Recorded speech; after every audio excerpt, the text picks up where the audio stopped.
Jin sama seperti manusia mukallaf. Mukallaf itu yang wajib melakukan perintah Allah dan wajib meninggalkan larangan Allah. Itu namanya mukallaf.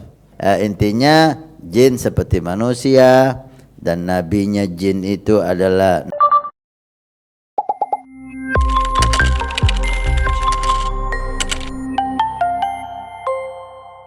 Kali ini dari Sampang Madura, Habib. Atas nama hamba Allah juga nih. Ya Habib, mohon maaf sebelumnya dengan pertanyaan ini karena timbul pertanyaan dalam pemikiran saya saat ini, Habib. Jadi gini, Habib, kan dalam Al-Qur'an Allah berfirman, Allah tidak menciptakan jin dan manusia melainkan untuk beribadah kepada Allah. Nah, yang terfikirkan pada saya itu yang menyampaikan risalah Allah kepada jin itu siapa, Habib? Dan jin nanti ketika hari kiamat itu nabinya siapa, Beb? Maka apa nabinya jin juga katanya. Maka yang jadi pertanyaannya pada diri saya, apakah jin itu juga termasuk umat nabi ya, Beb? Allahumma shalli wa sallim alaihi wa ala alihi. Belum pernah Allah mengutus nabi dari bangsa jin. Enggak ada nabi dari bangsa jin itu. Semua nabi itu dari bangsa manusia.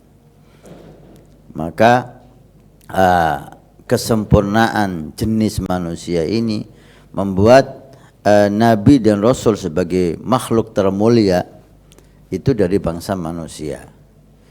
Jin sama seperti manusia mukallaf.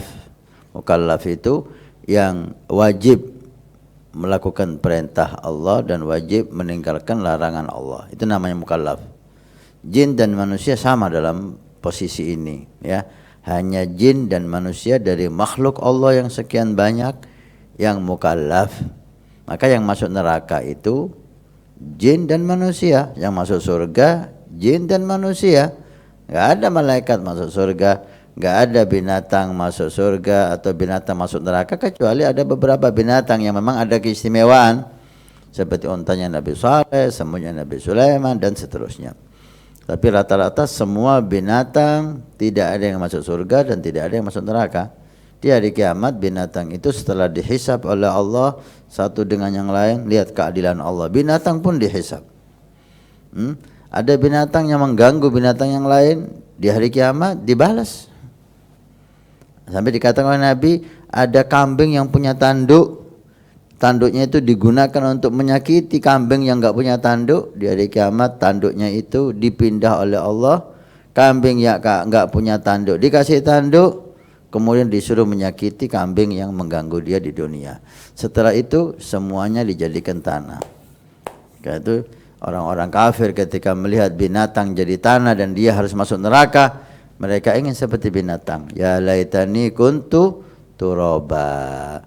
Alangkah baiknya kalau saya jadi kambing, enggak masuk neraka, jadi tanah. Ala kulli hal, jin dan manusia ini mukallaf. Karena mulianya manusia lebih mulia dari jin, maka nabi dan rasul dari bangsa manusia. Jin ikut manusia dalam posisi ini. Nah, ini mulianya manusia ya. Ini kalau ada jin yang hadir, mudah-mudahan enggak marah jin ini, enggak tersinggung. Hakada sunnatullah. Manusia lebih mulia dari jin. Dan di antara buktinya laqad karamna bani Adam, kata Allah, aku telah memuliakan bani Adam. Kemudian makhluk termulia Rasulullah Muhammad dari manusia. Maka jin ikut nabinya manusia. Nabi sallallahu alaihi wasallam dalam Al-Qur'an disebutkan, "Istama'an nafarun minal jin." Kalau kita baca Al-Qur'an, di situ Allah menceritakan bahwa sekelompok jin mendengar Nabi baca Quran. Istama'an nafarun minal jin.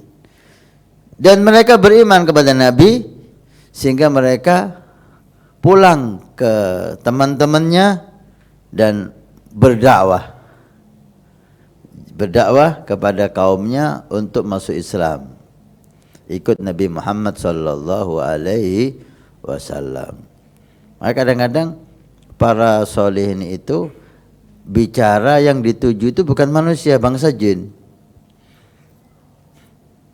Mereka mengetahui mereka jin itu hadir dari majelis. Bahkan ba'du solihin bisa membedakan mana jin, mana manusia dalam satu majelis itu.